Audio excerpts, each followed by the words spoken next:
பலரும் நம்ம நிகழ்ச்சிகளை தொடர்ச்சியாக பார்க்குறீங்க. ஆனால் சப்ஸ்கிரைப் பண்ண மறந்துடுறீங்க. நம்ம நேயர்கள் மறக்காமல் சப்ஸ்கிரைப் பண்ணுங்கள். இனி வரும் நாட்களில் நிறைய அரசியல் பேச வேண்டியிருக்கு.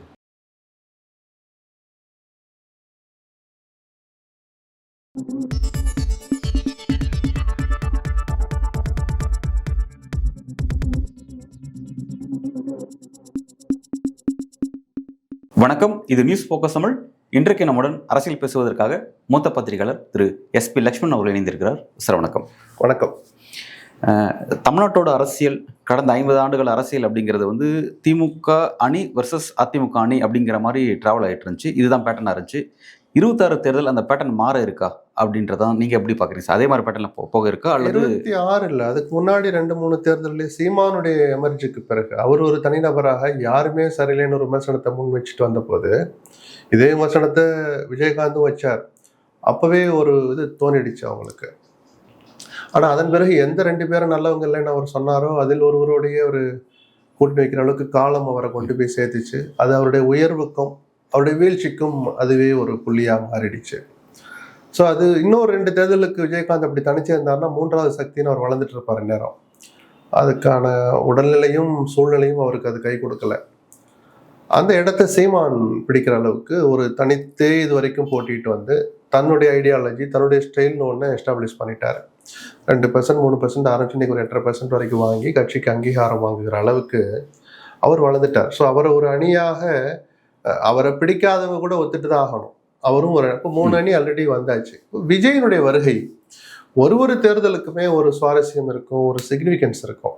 இந்த என்ன நடக்குமோ இந்த தேர்தலில் அப்படின்ட்டுனா இல்லாட்டி ஆட்சியை தொடருவாரா இல்லை அவர் ஆட்சியை பிடிப்பாரான்ற அந்த கேள்வியை தாண்டி 3வதா ஒரு கேள்வி இருந்துகிட்டே இருந்திருக்கு. ஒரு தேர்தலையும் அந்த சப்ஜெக்டுக்கு அந்த விஷயத்த மக்கள் எப்படி பார்க்க போறாங்க, பதிலடி கொடுப்பாங்களா, இல்லை அது ஒரு பேசு பொருளாகவே இருக்காது. அது 2G ஆகட்டும், இலங்கை தமிழர் படுகொலை ஆகட்டும், ராஜீவ் படுகொலை, இப்படி ஒரு தேர்தலப்பவும் ஒரு விஷயம் இருந்துகிட்டே இருக்கும்.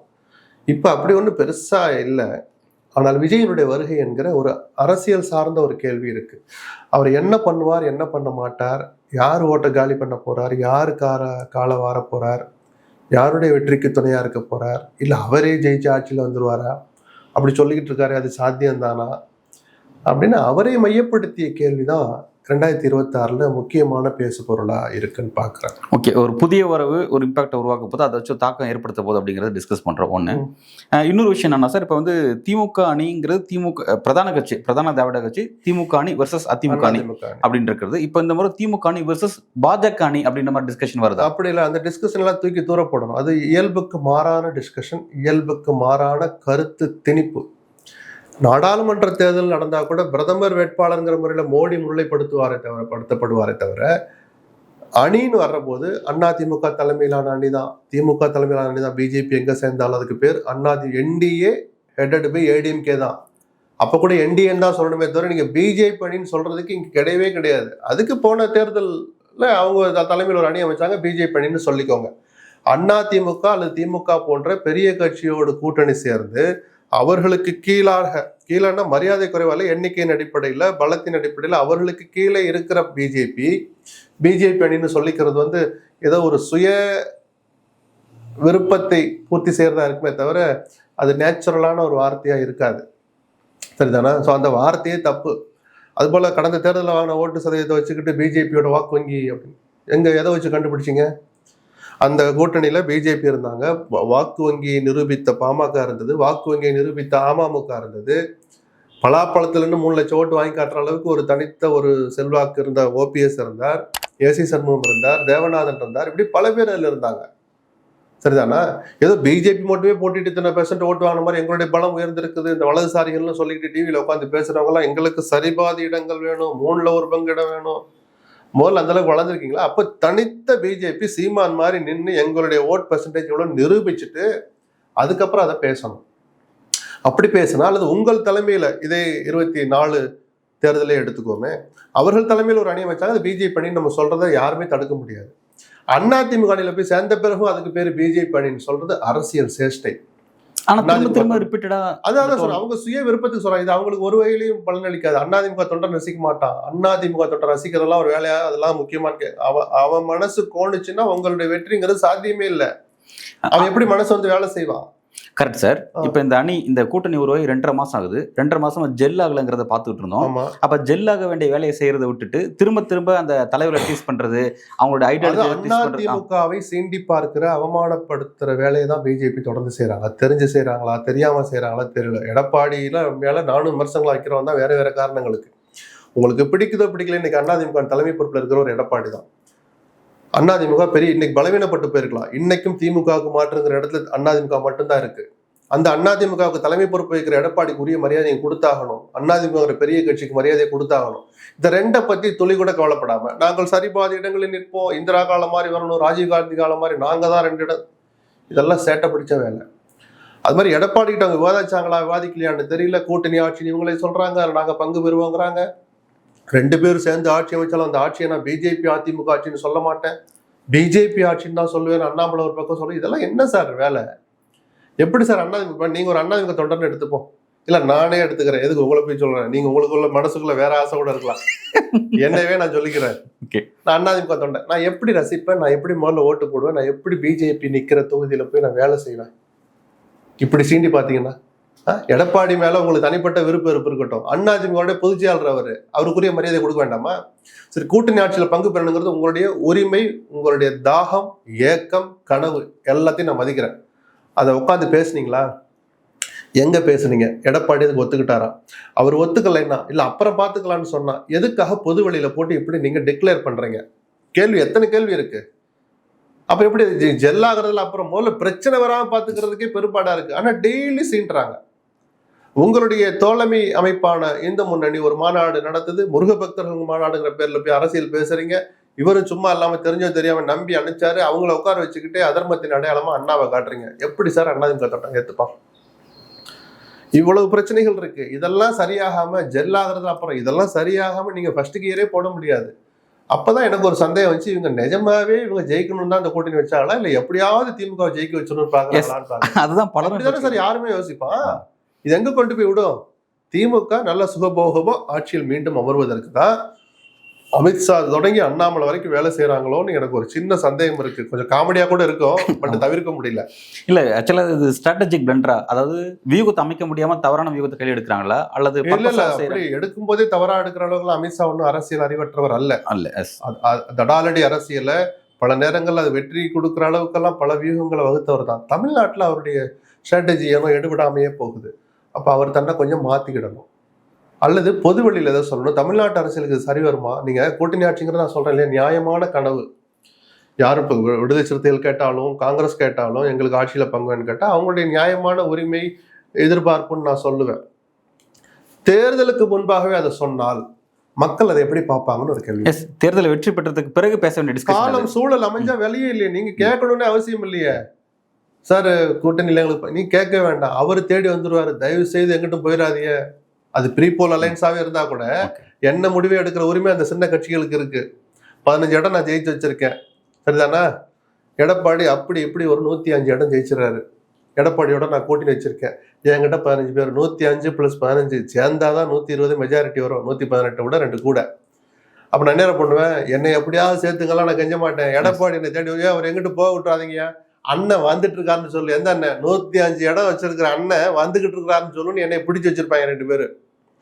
நான் கால் மேல காலை போட்டு அப்புறம் எத்தனை பேருக்கு எனக்கு கேபினெட்ல என்னென்ன துறை கொடுப்பீங்க கொஞ்சம் எழுதி அனுப்புங்க, நான் டிஸ்கஸ் பண்ணிட்டு சொல்றேன்னு காலம் என்னை கொண்டு வந்து அங்கே நிறுத்தம். யாரும் சொல்லணும், வற்புறுத்தணும், கெஞ்சணும்னு அவசியமே கிடையாது. அதை காலம் தீர்மானிப்பது வேறு. தேர்தலுக்கு முன்பாகவே நான் எனக்கு ஆட்சியில பங்கு கொடு, அதை வெளியில சொல்லுன்னு சொன்னா நாங்க 2 பேரும் சேர்ந்தா கூட மக்கள் அதை பலவீனமா பார்ப்பாங்க. தமிழ்நாட்டு அரசியலுக்கு கூட்டணி அரசு புதுசுதான். ஒரு காலத்தின் கட்டாயப்படி அது நடந்துட்டா அதை மக்கள் பார்த்து பழகிக்க போறாங்க. அது ஏதோ தீண்டத்தகாத வார்த்தை அல்ல. ஆனா பலரும் அதை சொல்லிட்டு இருக்காங்க சார். அதாவது என்டிஏ அலைன்ஸ்ல இருக்கவங்க மட்டும் பேசல, இந்த பக்கத்துல திமுக அலைன்ஸ்ல இருக்கிறவங்க அதை பேசலாம். ஆமா, ஏன்னா அரசியல் அதிகாரத்தை சுவைக்கணும்னு அவங்களுக்கு ஆசை இருக்காதா சார்? எவ்வளவு நாள் தான் போராட்டம் பண்ணி கைதாகிட்டே இருக்கிறது? கைது பண்ற இடத்துல நம்ம உட்காரணும்னு அவங்களுக்கு ஒரு ஆசை இருக்கணும்ல சார்? ஒரு உதாரணத்துக்கு அதிகாரத்தை சுவைக்கிறதுக்கு சொல்றேன். போராட்ட வாழ்க்கை தானே, எதிர்கட்சினாலே போராட்ட வாழ்க்கை தானே. நிஜமான உணர்வு இருந்தால் மக்களுடைய உரிமைகளுக்காக குரல் கொடுத்து போராட்டம் பண்ணி மண்டபத்தில் வச்சாலும் அதுக்கு பேர் கைது தான். ஒரு நாள் ரிமாண்ட் பண்ணி ஒரு 3 நாள் ஜாமீன்ல வந்தாலும் அதுக்கு பேர் கைது தானே சார்? அந்த வாழ்க்கையே வாழ்றமே. நம்மளும் ஒரு கோட்டையில உட்காந்து ஒரு மந்திரிக்குரிய கொடி பறக்கிற கார்ல போகணும்னு அவங்களுக்கும் ஆசை இருக்கும்ல, தகுதி இருக்குல்ல. அதை தப்புன்னு நான் சொல்லல, கொச்சைப்படுத்தல. அதை முன்னாடியே சொல்லி அப்படியே ஒரு ஒப்பந்தம் போட்டா கூட பூட்டிய அறைகளுக்குள்ள போட்டுக்கிட்டு கொஞ்சம் ரகசியமா வச்சுக்கணும், வெளியே சொல்லாதீங்க, தேர்தல் முடிஞ்சு பார்த்துக்கலாம்னு அந்த கூட்டணி கட்சியுடைய தலைவர் சொன்னால் அதில் இருக்கிற யதார்த்தத்தை புரிஞ்சுக்கிட்டாங்கன்னா அவங்களுக்கு நல்லதுன்னு இது வரைக்குமான அரசியலை பார்த்துட்டு நான் சொல்றேன். இப்போ 26 தேர்தல் வந்து ரிசல்ட் வந்துருது சார். அதிமுக ஜெயிக்கணும் வச்சுக்கோங்க, திமுக சொல்ல அதிமுக 100 இடம் ஜெயிக்குது. நான் ஏற்கனவே சொன்ன மாதிரி தான், இன்னொரு 10-20 இடம் தேவை, குறைஞ்சபட்சம் 20 இடம் தேவை. அது ஒரு 3 கட்சிகள்கிட்ட இருக்கு, பிஜேபி கிட்ட, பாமக கிட்ட, தேமுதிக எல்லாம் வந்தா. ஓகே, தினகரன்ட்ட கூட வச்சுக்கோமே, அவர்கிட்ட ஒரு 3 இடம் இருக்குன்னா எல்லாரையும் அனுசரிச்சு அவர் வந்து பேச வேண்டிய கட்டாயத்தை காலம் எடப்பாடியை கொண்டு போய் நிறுத்தும். அந்த சூழலுக்கு காத்திருந்து ஒரு ஆட்சி அமைஞ்சிட்டா அந்த 26 ஜூன்ல இருந்து மக்கள் கூட்டணி ஆட்சியை பார்க்க ஆரம்பிப்பாங்க. அடிச்சுக்கிறாங்களா இல்லை கூடுறாங்களா இல்லை இவ்வளவு தூரம் வெவ்வேறு கருத்து வேறுபாடு இருந்தா கூட கூட்டணி ஆட்சி ஒன்று அமைச்சு நம்ம மக்கள் நலனுக்காக வேலை செய்யறாங்களே அப்படின்னு பழகிடுவாங்க. அதுக்கு அங்கீகாரம் கொடுக்கலாம், இல்லை சேட்டை பண்ணா தூக்கி அடுத்த தேர்தலில் எரியவும் செய்யலாம். அதுக்கு அப்படி வர்றதுங்கிறது வேற. முன்னாடியே கொண்டு வந்து தமிழ்நாட்டு அரசியலுக்கு சரியில்லை சொல்லி ஏன் சொல்றாங்கன்னா, இது வரைக்கும் அது நடக்காதனால தமிழ்நாட்டு அரசியலுக்கு சரி வராது. 80ல கலைஞர் காங்கிரஸோட கூட்டணி வச்சு சரிபாதி இடங்கள் கிட்டத்தட்ட கூட்டணி ஆட்சி தான், வேற வழியே இல்லை. அப்படி மறைமுகமாக சொல்லி இறங்கின தேர்தலில் மக்கள் அதை ஏத்துக்கல. அதனால தமிழ்நாட்டு அரசியல்ல சரி வராதுன்னு ஒரு ஆதாரபூர்வமா ஒரு ஆதாரத்தை கையில வச்சுட்டு பேச, அது ஒண்ணு மட்டும் வச்சுட்டு 80 சரி ஒண்ணு நடந்துச்சால ஒண்ணு சொல்றாங்க, அப்ப இன்னொன்னு வரலங்கிறக்கா சொல்லாம நடந்த ஒண்ணு சொல்லாம இப்படி மாதிரி. இன்னொன்னு 80ல இருந்து கிட்டத்தட்ட 44 வருஷம் தாண்டி வந்து அரசியல். இது 45வது வருஷம். காலம் மாறிடுச்சு, சூழல் மாறிடுச்சு. 2006ல நினைக்கிறேன் கலைஞரை கொண்டு போய் காலம் அப்படி தள்ளிச்சு. ஆனால் தன்னுடைய ராஜதந்திரத்தால் பாமகவினுடைய என்ன சொல்ற ஒரு வகையில ஒரு துணிச்சலற்ற தன்மை அல்லது பெருந்தன்மை எப்படினாலும் எடுத்துக்கலாம். அவர் ரொம்ப அழுத்தல ராமதாஸ். அவர் ஒரு 17-18 இடம் ஜெயிச்சிருந்தாரு. டெல்லியில கொஞ்சம் கிடைச்சதுனால காங்கிரஸும் அந்த இடங்களை வச்சிருந்தாங்க. காங்கிரஸ்க்கு என்ன நெருக்கடினா, கலைஞர் எப்படி காங்கிரஸ் கட்டைய போட்டாருன்னா, நீங்க இங்க அமைச்சர் பதவி கேட்டீங்கன்னா பாண்டிச்சேரியில திமுக அமைச்சர்கள் இடம் கேட்கணும்னு ஒரு கொக்கியை போட்டாரு. அங்கே சும்மாவே 7 கோஷ்டி 8 பேர் இருப்பாங்க, 7 கோஷ்டி இருக்கும், 9 கோஷ்டியா கூட அது மாறும். அங்கே நான் கொடுக்க முடியாதுட்டாரு, நாராயணசாமியை வருதான்னு நினைக்கிறேன். அப்போ அங்கே இல்லைன்னா இங்கே இல்லைன்ட்டு காங்கிரஸ் கதவை மூடினாரு. பாமக மட்டும் தான் சமாளிக்க வேண்டியிருந்துச்சு. பாமக ஆதரவு கொடுக்கலன்னா காங்கிரஸ் ஆதரவோடு நடத்த முடியும். ஆனாலும் ஒருத்தர் இப்படி செக் அண்ட் பேலன்ஸுக்கு ஒருத்தர் வச்சுக்கணுன்ட்டு அவர் பாமகவையும் கொஞ்சம் அனுசரிச்சு போனார். பாட்டாளி மக்கள் கட்சி அப்போ மந்திரி பதவி கேட்கல, ஜி.கே. மணிக்கு சபாநாயகர் பதவி கேட்டார் ராமதாஸ். இது மேல்மட்ட அரசியல் தெரிஞ்சவங்களுக்கு தெரியும். கலைஞர் அரசியல் புரியாதவரா, மைனாரிட்டி கவர்மெண்ட் வச்சுக்கிட்டு சபாநாயகர் பதவி இன்னொருத்தர் கொண்டு கொடுப்பாரா, ஏதோ சொல்லி தவிர்த்தாரு. ஏங்க உங்க நண்பருங்க மணிக்கு தான் கேட்கிறேன்னு சொன்ன போதும் அவர் ஏத்துக்கல. ராமதாஸ் கோவிச்சுக்கிட்டு கூட்டணி விட்டு போகல, ஆதரவு கடிதத்தை கோபத்தோட கொண்டு போய் கவர்னர்ட்ட ஆளா போய் கொடுத்தாரு. காங்கிரஸ் கூட கொடுக்கல, ராமதாஸ் தான் ஆளா கொடுத்தார். திமுக ஆட்சிக்கு நிபந்தனையற்ற ஆதரவு உண்டு, அதாவது கலைஞர் வெக்கப்படட்டும்னு கொண்டு கொடுத்தாரு. அப்படி தன் வந்த வாய்ப்பை சூழல் காரணமா ராமதாஸும் ரொம்ப, ஆனா அதே வாய்ப்பு இன்னைக்கு ராமதாஸ் வந்தா விடுவாரா? சூழல் வேற. என்னை தைலாபுரத்துல வந்து பாருங்க பாரு, இன்னைக்கு நான் பிஸியா இருக்கேன், நாளைக்கு வந்து பாருங்க பாரு, யாருக்குமே அந்த கிரிப் வந்துடும்.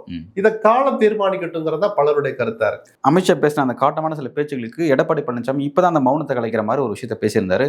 நம்ம உளுந்தூர்பேட்டை கூட்டத்துல பேசியிருந்தாரு. தனிப்பெரும்பான்மைன்னு சொல்லி சொன்னாரு. ஒண்ணு சொன்னாரு. ரெண்டாவது, எந்த கொம்பனாலையும் கட்சியை கைப்பற்ற முடியாது, கபலீகரம் செய்ய முடியாதுன்னு சொன்னாரு. மறைமுகமா அமித்ஷாக்கு பதில் சொன்னார், ஸ்டாலினுக்கு நேரடியா பதில். ஸ்டாலின் சொன்ன வார்த்தை இப்படியே கொண்டு அடகு வைங்க, உங்களை கட்சியை கபலீகரம் பண்ணிவிடான்னு சொன்னாரு. அதுக்கு பதிலடி கொடுக்குற மாதிரி சொன்னார். அமித்ஷாவுக்கு வெளிப்படையா அவர் பதிலடி கொடுக்கணும்லாம் நான் எதிர்பார்க்கல. பட் கொஞ்சம் அழுத்த திருத்தமா வரப்போகிற ஆட்சி அதிமுக தலைமையிலான தனித்த ஆட்சி தான் இன்னும் கொஞ்சம் தெளிவா சொல்லியிருந்திருக்கணும். பட் அப்படியாவது சொல்ல ஆரம்பிச்சாருன்னு நான் சந்தோஷப்படுறேன். அதை கூட பேசாம ஒரு தலைவர் இருக்கலாமான்னு தான் நான் தொடர்ந்து கேட்டேன். என்னை பொறுத்த வரைக்கும் உளுந்தூர்பேட்டையில் அவர் பேசின பேச்சை நான் ரசித்தேன், வரவேற்கிறேன். ஒரு கட்சியினுடைய தலைவர் அப்படிதான் பேசணும். எந்த கட்சியினுடைய தலைவர்? கூட்டணிக்கு தலைமை வகிக்கிற கட்சியுடைய தலைவர் அப்படிதான் பேசணும். இன்னும் உறுதிப்பட பேசணும், தொடர்ந்து பேசணும். உளுந்தூர்பேட்டை நிகழ்ச்சி ஒரு நாள் கூத்தாக மாறிடக்கூடாது. சுற்றுப்பயணம் போறாரு இல்லையா, போற ஊரெல்லாம் பேசணும். இவர் பேசுறதுக்கு முன்னாடி பேசுற முனுசாமியை, தங்கமணியை, வேலுமணியை பேசி அணின்னு சொல்லணும். அண்ணன் எடப்பாடி தலைமையில் அதிமுக ஆட்சி தான் நம்ம கூட்டணி ஆட்சி, தமிழ்நாட்டில் சரி வராது அப்படின்னு சொல்லிக்கிட்டே இருந்தாதான் இங்க உரைக்க வேண்டியது உரைக்கும். அது அந்த அளவுக்கு செய்யறாங்களா இல்ல அதுக்குள்ள அமித்ஷா அடுத்த ஆயுதத்தை கையில் எடுக்கிறாரா நமக்கு தெரியாது. அதான் 2 முக்கியமான விஷயத்தை அமித்ஷா 3 விஷயத்தை தொட்டாரு. அதை 2த்துக்கு அட்ரஸ் பண்ணாரு. ஒன்னு தனிப்பெரும்பான்மையோடு அதிமுக வரும்னு சொல்லிட்டாரு. இன்னொன்னு கட்சி யாரும் கபலீகரம் பண்ண முடியாதுன்னு சொல்லிட்டாரு. 3வது, யார் சிஎம் வேட்பாளர் அப்படிங்கிற விஷயத்துல அதிமுக ஒருவர் அப்படிங்கிற விஷயத்துல அமித்ஷா டபுள் ஸ்டாண்ட் எடுத்தாரு. டபுள் ஸ்டாண்ட் இல்ல, அவர் ஒரே ஸ்டாண்ட் தான் எடுக்கிறார். என்ன ஸ்டாண்ட் அது? கூட்டணி அறிவிச்ச நிகழ்ச்சி இருக்குல்ல, சோழா ஹோட்டல், அன்னைக்கு ஒரு எடப்பாடி தான் முதலமைச்சர் வேட்பாளர்னு சொல்லல. எடப்பாடி பழனிசாமி தலைமையில என்னாரு? கூட்டணி தான் தலைமைன்னாரு. நல்ல கவனிங்க. இங்க தமிழ்நாட்டுக்கு எடப்பாடி தலைவர், டெல்லிக்கு மோடி தலைவர்னு சொன்னார். கூட்டணிக்கு என்டிஏக்கு இங்க இவர் தலைவர், அங்க மோடி தலைவர்னு சொன்னார். பிஜேபி அதிமுக கூட்டணி ஆட்சி அமையும்னாரு. அந்த கம்மாவை எங்க போட்டீங்கன்னு தான் எடப்பாடி நமக்கு பாடம் சொல்லி கொடுத்தார். கடைசியில் கம்மாவெல்லாம் தூக்கி தூரம் போட்டு தெளிவா தமிழ்ல டைப் பண்ணி கூட்டணி ஆட்சியில் பிஜேபி பங்கு பெறுட்டார். அது ஒரு பக்கம். அந்த கூட்டத்துல, கூட்டணியை அறிவித்த அந்த கூட்டத்திலையும் திமுகவை வீட்டுக்கு அனுப்புவோம், எடப்பாடி பழனிசாமி முதலமைச்சர் ஆவார்னு அமித்ஷாவிலேருந்து வரல. வீடியோ என்ன இருக்கு, எடுத்து போட்டு பாருங்க. சரி, அவசரத்துல படாத பாடுபட்டு 4 மணி நேரம் போராடி எடப்பாடியை கூட்டியாந்து உட்கார வச்சாங்க. அப்படி அதுக்கே ஒரு தாவு தீர்ந்திருக்கும். குருமூர்த்தி விட்டெல்லாம் பேசி பஞ்சாயத்து பண்ணி தான் 12-1 மணிக்கு நடக்க வேண்டிய பிரஸ் மீட்டு 5 மணிக்கு நடந்துச்சு. அந்த பதட்டத்துல நெருக்கடியில சொல்லாம இருந்திருக்கலாம்னு விட்டுறலாம். ஒரு மாசம் கழிச்சு மதுரைக்கு வந்தார். இப்ப இருந்து ஒரு 20 நாள் முன்னாடி மதுரை மாநாடு நிகழ்ச்சியில் 2 நிகழ்ச்சிகளுக்கு வந்தார். மீனாட்சி அம்மன் கோயிலுக்குலாம் போயிட்டு அந்த பொதுக்கூட்டத்துல பேசுறார், பத்திரிகையாளர்களை பார்க்குறார், கோர் கமிட்டி கூட்டத்துல பேசுறார். எங்கேயுமே எடப்பாடி பேரை கூட சொல்லலை. இங்கேயாவது எடப்பாடி தலைமையில் என்டிஏன்னாரு தமிழ்நாட்டுல. மதுரை நிகழ்ச்சியில ஒரு இடத்துல எடப்பாடி பேரை கூட சொல்லலை. என்டிஏ ஆட்சி அமையும் அது சொன்னாரு. பிஜேபி ஏடிஎம்கே இருக்கிற என்டிஏ ஆட்சி அமையும்னாரு. எடப்பாடி பேரை சொல்லலை.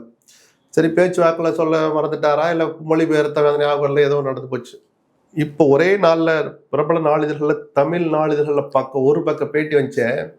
அது எப்படி மைக்கை நீட்டி வாங்கின பதிலாக கேள்வியை டைப் பண்ணி கொடுப்பாங்க. அது போன்ற பிரபலங்கள்கிட்ட அவர் டைப் பண்ணி முதல்ல கொடுப்பார், அதை சரிபார்ப்பாங்க, டிரான்ஸ்லேட் பண்ணுவாங்க. தமிழ் தெரிஞ்ச ஒருத்தர் திரும்ப சரிபார்ப்பார். நானும் பத்திரிகை ஆசிரியராக இருந்தவன் தான். இப்படி தான் ஒரு விவிஐபிக்களுடைய பேட்டி அப்படி தான் வரும். சொல்லியிருந்தால் கூட அதை கடைசி நேரத்தில் வேண்டாம் நினைச்சோன்னா தவிர்த்துடுவாங்க. மதித்து அதை எடுக்க வேண்டியது கடமை. ஆசிரியருக்கு சகல அதிகாரம்லாம் சொல்ல முடியாது. அதை எடியானே எடுக்கணும், இந்த இடத்துல இன்னொரு வார்த்தையை சேரனா கொடுக்குறவருடைய உரிமை அது. அப்படி வந்த பேட்டியில தெளிவா இருக்கு. 3 விஷயங்கள் இருக்கு. என்டிஏ ஆட்சி அமையும், சரியா? அதிமுக பிஜேபி ஆட்சி அமையும், அதில் பிஜேபி இடம்பெறும். அதிமுகவிலிருந்து ஒருவர் முதலமைச்சர் ஆவார். வேற திமுக இருந்தா என்டி கூட்டணி நீங்க வச்சிருக்கீங்க, இடதுசாரில இருந்தா ஒருத்தர் முதலமைச்சர் ஆவாரு. எங்களுக்கு தெரியுமியா, அதிமுக தெரியுது, அதிமுக தொண்டை இப்படிதான் பேசுவாங்க கிராமத்துல இருந்து. யாருன்னு சொல்லு கேட்பானா, கேட்க மாட்டாங்க. கேட்டாங்களே, பலரும் கேட்டாங்க. பதில் வந்துச்சா? சரி, கேள்வி கேட்ட நிருபர், அந்த பத்திரிகை ஆசிரியர், துணை ஆசிரியர், மூத்த ஆசிரியர் யாராவது கேட்டாங்களா? சார் அதிமுகவில இருந்துன்னு சொல்லியிருக்கீங்களா? இப்ப ஏன் நம்ம டைப் பண்ணி கொடுத்த பதில் சொல்றேன். 1-to-1 பேசின பேட்டியா இருந்தா சப் கொஸ்டின் அடுத்த கொஸ்டின் வந்துடும். சார் அதிமுகன்னு சொல்றீங்களே, வேற எப்படி சார்? அவன் அப்ப வேற யாரும், தங்கமணி, வேலுமணி, இல்ல செல்லூர் ராஜு, வேற யாராவது நீங்க மனசுல வச்சிருக்கீங்களா? கேள்வி வந்திருக்குல்ல. அப்ப திட்டமிட்டு அமித்ஷா தவிர்க்கிறாருங்கிறது அந்த எழுத்துப்பூர்வமா அந்த பேட்டியில உறுதியாயிடுச்சு. எடப்பாடியினுடைய பெயரை சொல்வதை அமித்ஷா விரும்பலை அல்லது திட்டமிட்டு தவிர்க்கிறார். அப்ப வேற ஏதோ திட்டம் இருக்கும்னு. இதெல்லாம் எந்த வகையிலும் இந்த கூட்டணிக்கு பலன் அளிக்காது. அதான் இந்த பிரச்சனையை பத்தி இபிஎஸ் அட்ரஸ் பண்ணல. அவர் சொன்ன மாதிரி கூட்டணி ஆட்சிங்கிற விஷயத்துக்கு ஒரு அட்ரஸ் பண்ணாரு. 2வது கட்சியை யாரை கபலீகரம் பண்ண முடியுங்கிறது அட்ரஸ் பண்ணாரு. ஆனா யார் சிஎம் வேட்பாளர் அப்படிங்கிற விஷயத்தை அதிமுக 2ஆம் கட்டத்தில் அத்தனை பேர் சொல்றாங்க, அண்ணன் எடப்பாடி சொன்னாரு. ஆமா, இவர் சொல்லவில்லை. இவர் சொல்லல. அதை தானே சொல்ல மாட்டாங்க. நான் முதலமைச்சராங்கிறது ஒரு மாதிரி ஆக்வர்டாகவும் இருக்கும் சில நேரங்கள்ல. அவரை வச்சுக்கிட்டு வேலுமணி பேசணும், அவரை வச்சுக்கிட்டு முனுசாமி பேசணும். அதை நான் ஏத்துக்கிறேன். அப்போ அமித்ஷா பண்ண இந்த அரசியல் சேஷ்டையா இல்ல ராஜதந்திரமா, ஏதோ ஒண்ணு அவங்க மனசுல இருக்கு. சரிதானா? திட்டமிட்டு தவிர்க்கிறாருன்னா வேற ஏதோ பிளான் பண்றாங்களோ? இந்த சந்தேகம் அந்த கூட்டணிக்கு நல்லதில்லை. அதிமுக எப்படி சார் வேலை செய்வான்? Right sir. எனக்கு இங்கே ஒரு கேள்வி என்னன்னா, ஒரு சந்தேகம், நான் அதை எப்படி புரிஞ்சுக்கிறேன் அப்படின்னா, இப்போ டெல்லி பாஜக தமிழ்நாட்டு அரசியல் 2016க்கு பிறகு, ஜெயலலிதா மறைவுக்கு பிறகு அதை எப்படி ஹேண்டில் பண்ணுறாங்க அப்படிங்கிறத நம்ம கவனிச்சுட்டு இருக்கோம். அதிமுக எப்படி பயன்படுத்துறாங்கிறது கவனிக்கிறோம். அதாவது அதிமுக எம்ஜிஆர் ஜெயலலிதா போன்ற கரிஸ்மேட்டிக் லீடர் இல்லை, அதை நம்ம கரெக்டாக நம்ம யூஸ் பண்ணணும் அப்படின்ற மாதிரி உள்ளே இறங்கி ஒர்க் பண்ணுறாங்க. எடப்பாடி பழனிசாமி 4 வருஷம் சிஎம்மாக இருந்துட்டார், 4.5 வருஷம் இருந்துட்டார், பிஜேபி உதவியோட இருந்துட்டார். இப்போ வந்து அவருக்கு கொஞ்சம் அந்த கரிஸ்மேட்டிக் அந்த பவர் கொஞ்சம் இருக்கு. இப்போ அவர் தாண்டி வேற யாருக்கும் இல்லை. அப்போ அவருக்கும் இந்த ஸ்பேஸ் நம்ம இன்னும் அடுத்த கட்டத்தில் விட்டா அவர் இன்னும் தன்னோட பொசிஷனை நிலைநிறுத்திப்பாரு. அப்ப நம்ம அந்த கட்சியை கபலீகரம் பண்றதோ இல்ல தமிழ்நாட்டில் அதிமுக வச்சு அரசியல் செய்யறதோ கணக்கு போட்டு எடப்பாடி நீங்க வீழ்த்தலாம். அதனால அதிமுக நம்ம பக்கம் வந்துடும், தொடர்ந்து வந்துருவாங்கன்னா பிஜேபி ஏமாந்தா போய் இவங்களை என்னென்னமோ பண்ணி பார்த்தாங்க. ஜெயலலிதா மறைஞ்ச பிறகு நடந்த கூட்டங்களை நினைச்சு பார்த்தா மோடி, வெங்கையா நாயுடு, இங்க வர்ற மத்திய அமைச்சர்கள் எல்லாம் எம்ஜிஆர் பேரை சொல்லுவாங்க, ஜெயலலிதா பேரை சொல்லுவாங்க. ஏன்னா அவங்க போயிட்டாங்க, நாங்க இருக்கிறோம் வாங்கன்னு ஒரு பயம் போகல. தனிநபர்கள் சில பேர் பிஜேபி தொண்டர்கள் கொத்து கொத்தா போகவே இல்லை. அதிமுக தொண்டர்கள் ஏதோ நல்லது நடக்கும்னு தான் இன்னும் அப்படியே இருக்கிறான். ஒருத்தரை நம்பி அல்லது ஒருத்தர் பின்னால் ரொம்ப கூட்டமா போனாங்கன்னா அது செந்தில் பாலாஜி பின்னாடி போனவங்க தான், கரூர் மாவட்டத்தில் இருக்கிறவங்க தான் மொத்தமா போனாங்க. வேற எவர் பின்னாலும் அதிமுக தொண்டர் பெருசா போகவே இல்லை. தினகரன் பின்னாடி போறது வேற கட்சி எடுத்துட்டாரு. அவரே நான் அம்மாவின் தொண்டன் தான் சொல்லிட்டு இருக்காரு. அவர் இடதுசாரியாவ மாறிட்டாரு. அவரும் அதிமுக காரர் தானே கிட்டத்தட்ட. அங்கிருந்து வந்தவர் தான் தற்காலிகம் புரிஞ்சிருக்காரு. நாளைக்கு கட்சியை மீட்போங்கிறாரு. மீட்டு அதிமுக எல்லாரும் நடத்துவேன்னு சொல்லிட்டு இருக்கிற ஒருத்தரை நம்ம வேற ஆளுன்னு எடுத்துக்க முடியாது. சார் இப்ப திமுகவுக்கோ பிஜேபிக்கோ போன சில தனிநபர்கள் பின்னால் அதிமுக தொண்டம் மொத்தமா போகல. இப்ப நீங்க சொல்றது வந்து இப்ப சேகர் பாபு, அதே மாதிரி ராஜகண்ணப்பன், சேகர் பாபு போகும்போது கூட எத்தனை பேர் போனாங்க? யாரும் போகல. கண்ணப்பன் மட்டும் யாரு போனா? போகல. அந்த நிர்வாகி 2 பேர் 3 பேர் போயிருப்பாங்களே தவிர மண்டபம் பிடிச்சு ஒரு மாநாடு நடத்தி கூட்டமா போறோம்லாம் போக இது வரைக்கும் போகல. ஸோ பிஜேபியுடைய அந்த கணக்கு அந்த 4 வருஷத்துல தப்பா போச்சு. ஏதோ நினைச்சாங்க வச்சிடலான்னு. இப்ப கூட அவங்களுடைய திட்டம் அதுதான், திராவிட இயக்கங்களை ஒழிக்கணும், திராவிடத்தை ஒழிப்போன்னு பொன் ராதாகிருஷ்ணன் தலைவராக இருக்கும்போதே கோஷம் போட்டெல்லாம் போனார், ஒன்றும் எடுபடல. அப்போ திராவிடத்தை ஒழிப்போம்னு சொல்றதுக்கு பதிலா திராவிடத்தின் அடையாளமாக இருக்கிற 2 பெரும் கட்சிகள்ல முதல்ல ஒன்றை ஒழிப்போம், அதிமுக ஒழிப்போம் அப்படின்னு கூட அவங்க ஸ்ட்ராட்டஜி வச்சிருக்கலாம். அப்புறம் திமுக பார்த்துல அவங்க அடிச்சு வச்சிருக்கிற காசுக்கு நம்ம கிட்ட 10 ஃபைல் இருக்கு, ஒன்னொன்னா இடி அனுப்பி சரி பண்ணிக்கலாம்னு கூட அவங்க அடுத்த ஸ்ட்ராட்டஜி வச்சிருக்கலாம். என்ன பண்றாங்கன்னு வீதிக்கு வந்தாதான் தெரியும்.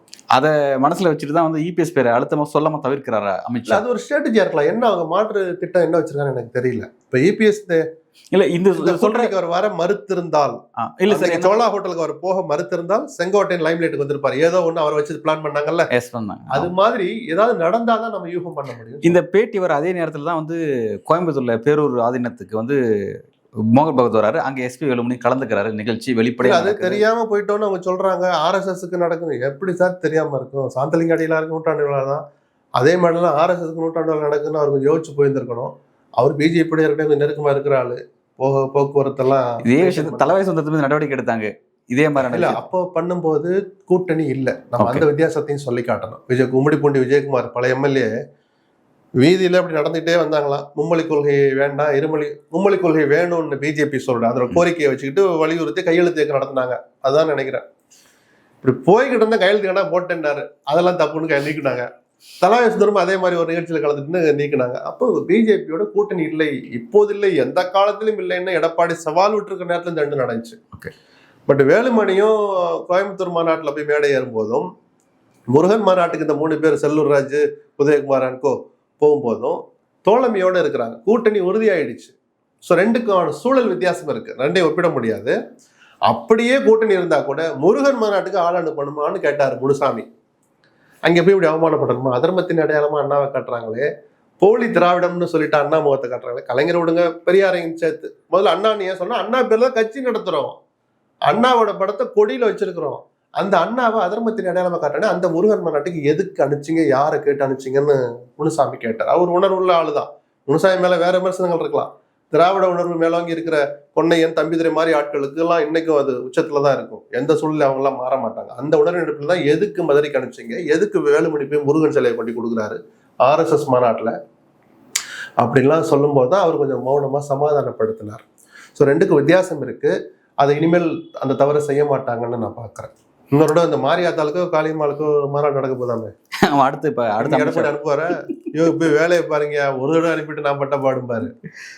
அதை நோக்கி தான் நகர போகுது அப்படிங்கிற அவங்க அந்த அரசியல பண்ணுவாங்க. தமிழ்நாட்டில் அதெல்லாம் எடுபடாது. ஆனா சார், வெளிப்படையே வந்து இந்த இந்து மாநாட்டில் வந்து, அதாவது இந்து முன்னணி முன்னெடுத்த அந்த மாநாட்டில் இவங்க கலந்துக்கிட்டதுக்கு அப்புறம் வந்து அது எப்படி டிபேட்டா மாறுச்சு அப்படின்னா, இது நாள் வரையும் மதவாத அரசியல் முன்னெடுத்துட்டு இருந்த பாஜக வெளிப்படையா இப்ப கூட்டணியோடு சேர்ந்து பயணிக்கிறாங்க, கூட்டணியோடு சேர்ந்து அது முன்னெடுக்கிறாங்க அப்படின்னும் போது அதுக்கு அதிமுக துணை போகுதோ அப்படின்ற அப்படி ஒத்துக்கவே மாட்டேன்.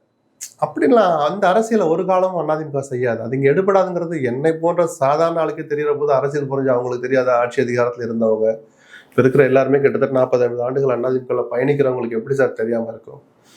எடுபடாது. அதெல்லாம் அவங்க அந்த தவிர செய்ய மாட்டாங்க. நீங்க குறிப்பிட்டு சொன்னேன், இன்னொரு நீங்க மாரியாத்தான்னு சொல்லிட்டு கூப்பிட்டா போக மாட்டார்ல. மதவாத அரசியல் அதிமுக விரும்பினால் சார் அடுத்து மாரியம்மா காளியம்மாளுக்கு எப்ப சார், அனுமானுக்கு எப்ப சார் நீங்க நடத்த போறீங்க கேட்பாங்கல்ல. கேட்குமா அதிமுக? ஒரு காலமும் கேட்காது. இன்னொரு முறை கலந்துக்கவும் மாட்டாங்கன்னு நான் நம்புறேன். பல்வேறு கேள்விக்கு ரொம்ப உங்களுக்கு கருத்துல வழங்கியிருக்கீங்க. அடுத்த கட்ட அரசியல் எதை நோக்கிங்கிறத பொறுத்து இருந்து பார்ப்போம். மிக்க நன்றி. நன்றி.